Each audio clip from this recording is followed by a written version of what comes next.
Jackson has no power in who their next head coach will be. So on Tuesday, Ravens owner Steve Bisciotti addressed the decision publicly for the first time since firing John Harbaugh and the conversations that took place with Lamarjackson. So he says that he spoke with several veteran players before making a final call and acknowledged that Jackson's status and influence have been a focal point of speculation since John's dismissal. Ravens owner Steve Bisciotti on how much of a say Lamar has in the Baltimore Ravens next head coach.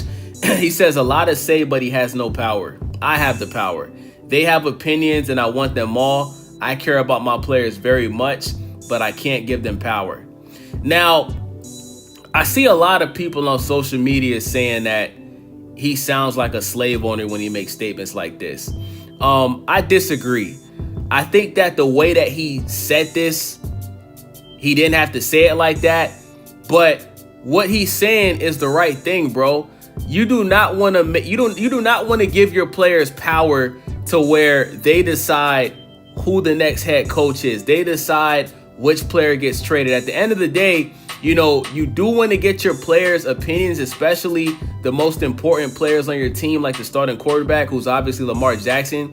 But at the end of the day, it's not Lamarjackson's job to hire the next head coach for the Baltimore Ravens. See, this is the problem with the NBA, right? Let's talk about LeBron James real quick. LeBron James has gotten so many head coaches fired because he didn't like them.